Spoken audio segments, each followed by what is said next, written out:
काय mummy papa पण ना, काय तर म्हणे 100 एकर जमीन. शिकलेला आहे की नाही हे पण माहीत नाही. इथं मला खेड्यात राहायची इच्छा नाही. जमिनीचं काय असतं बरं? अय तू तिचे का प्रिया? हां माझ्या तुम्ही म्हाताऱ्याने फोटो दाखवला होता तुझा. संदीप. हा ओके हॅलो. हॅलो.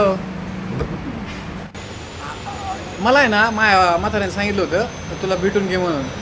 इथून चाललं होतं म्हटलं जाता जाता भेटून घ्या. असं कसं? मला इथं टाइम दिलेला आणि तुम्ही इथून चालले होते म्हणून भेटायला आले. असं कसं होणार? मला तर तुमच्या पप्पांनी फोन करून सांगितलेलं काय काय सांगितलं तुला? की माझा मुलगा तुला भेटायला येणार आहे म्हणून. बरं तू काय करते?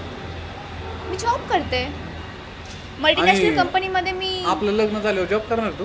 हो मग काय करायचं आपल्याला लग्न झाल्यावर जॉब करायची? का? लय घरी आपल्या पहिलेच.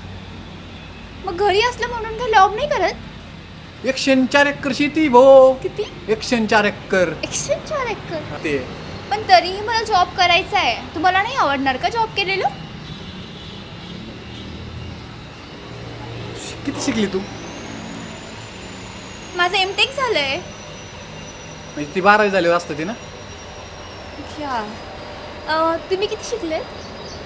ते मॅट्रिक झाले माझं. टॉपर होतो आपण. मॅट्रिकमध्ये?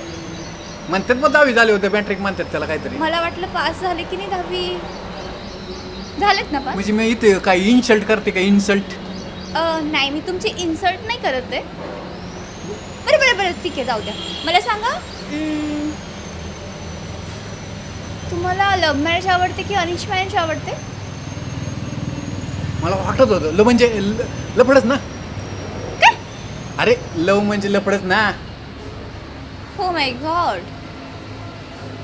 ठीक आहे. लफडं नाही म्हणत त्याला. मग हा एवढं मला पहिल्यापासून तर वाटायचं बरं का. लहानपणीपासून पळून जायची लई इच्छा होती. तुमचं कधी होतं? भेटलीच नाही मला. कोण? अरे पळून जायची एखादी पोरगी लफड करून पळून जायची. लव्ह मॅरेज तीच ते. हां का? हा ओके. बरं मग आता काय करणार?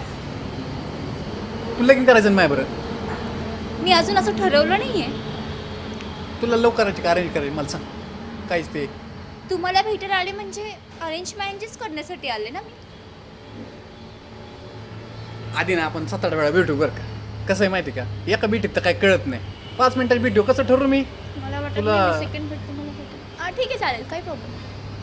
हां? बघू ना ही भेट झाल्यानंतर आपण डिसाईड करू. आणि राहिलं नोकरी बिकरीचा प्रश्न आहे. तुला पगार किती? अहो 70-80 हजार पेमेंट आहे मला. असला पगार आम्ही ना तिकडं आमच्या कामगारांना देतो. हा मग मी दिवसभर काय करायचं घरी राहून?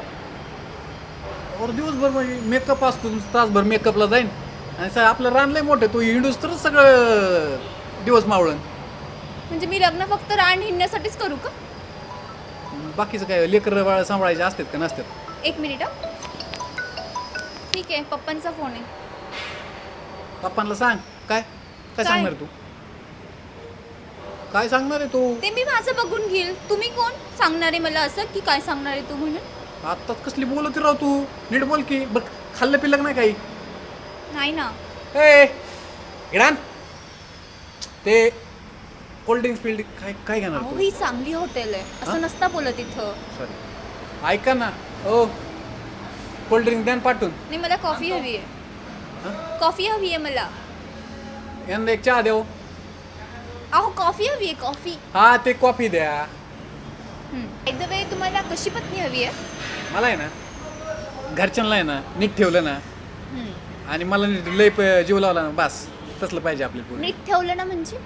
अरे घरच्यांना सांभाळ केला पाहिजे म्हणतात ना आणि मला जीव लावला पाहिजे बस. बरं मग काय अजून बाकी बोला की. म्हणजे मला अपेक्षित उत्तर एवढंच नाही की तुम्हाला ॲज अ वाईफ म्हणून कशी मुलगी हवी आहे. आई वडिलांना बघितलं पाहिजे. हां. माझ्यावर जीव लावला पाहिजे. आणि पाटलीन घराण्याचं कसं आहे पाटील तसं वागलं पाहिजे बस. कसं वागलं पाहिजे? पाटलीन बाईसारखं कसं पण? मस्त आईश पाईश वाटलं पाहिजे. गावात असा रुबाबदार पाहिजे. हो का? हां आणि माझ्या आई वडिलांबद्दल तुमचं काय मत आहे? तुझे आईबाप माझ्या घरी आणून ठेव बाबा. ते काय येतील तुमच्या घरी? अजून मधून 10-15 दिवसाला चक्कर हाणते ना. पण हे काय की तुझे आई वडील माझ्या घरी आणून ठेवते, पण असं एकदम हा म्हणजे मला म्हणायचं तसं नव्हतं राव. मग कधी मध्ये चक्र आली तर काय अडचण नाही मला. आणि सासू सासऱ्यापेक्षा नीट बघन की मी त्यांना. नाही, मी तुमच्या आई वडिलांना माझे आई वडील म्हणून सांभाळ करेल, पण माझ्या आई वडिलांचं काय? अरे तुझ्या आई वडिलांना पण बघतो ना मी. बघतो? हा. काय बघतो? अरे त्यांना बी तुझ्या आई बापा माझ्या आई बापासारखं बघतो असं म्हणलं मी. जमल ना तुला? काय सांगू मी माझ्या घरी? बरं, माझ्यामध्ये काही चेंजेस हवेत का तुम्हाला? म्हणजे बदल हवेत का? नाही, नाही. सगळं जे आहे ते तुला सांगितलं. म्हणजे मी काय तुमच्या घरी आल्यावर जीन्स बीन्स घातलेली चालेल का? असं असतं पुढं. मग गावात राहिलो आपण, तिकडे मॉलला फिरायला गेलो बघू ना. मग आपण कंटिन्यू फक्त गावातच राहायचं? नाही नाही, अधूनमधून शनिवार रविवार ट्रिप आणायचे मस्त मध्ये आणि मग माझ्या जॉबचं? तरी बी जॉब करायचं तुला? हा मग बरं ऐक, तुला जॉब करायचा आहे ना, कर ना. म्हणते बघ तसलं मानसिक समाधान लागतं एखाद्याला, सगळ्याला चांगलं असतं. कर की तू जॉब. मग मी तुला सांगितलं ना आम्हाला काय पाहिजे म्हणून. पण मग गावात राहून जॉब नाही करता येणार ना मला? मग आता काय सांगू मी? मग तुम्ही माझ्यासाठी काय करू? 100 एकर शेती, मग काय पुढं जाऊ मी? कोण बघायच ती? एकुलतं एक पोर आहे मी, आई बापाला माझ्या. मी पण एकोणती एकच मुलगी आहे. काय घर जावं करायची विचार काय मला? मी तसं म्हणलंच नाही मग की घर जवाई, मला वाटत पण नाही घर जवाई व्हावं. तर तुमची इच्छा असेल तर बघू, काय प्रॉब्लेम? नाही नाही, 104 एकर शेती आहे मला, ती बघायची. ठीक आहे, चालेल.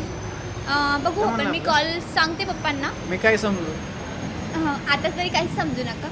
मी पप्पांना कॉल करायला सांगेल तुम्हाला. ठीक आहे, चालेल. भेटू नंतर. जा आता, म्हणजे या आता. हा. कसलं कार्टून आहे हे? 104 एकरचा मालक आहे म्हणतो, आणि त्याचे कपडे आमच्याकडे तर असं गरीब पण नाही घालत. आणि पुन्हा काय की तू जॉब नाही करायचं, घरी राहायचं. मी काय एवढं एमटेक माझं असंच केलं होय? नाही.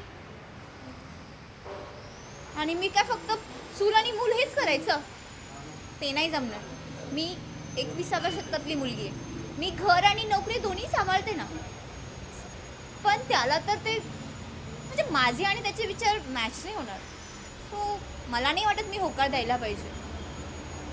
हां, जर त्याने तो रुबाब दाखवला असता किंवा त्याचा पॉझिटिव्ह येत असतं ना काहीतरी जॉबबद्दल, माझ्या करिअरबद्दल आणि घरच्यांबद्दल, मी नक्कीच त्याला हो म्हटले असते आणि नक्कीच मी त्याच्यासमोर सुखाने संसार केला असता.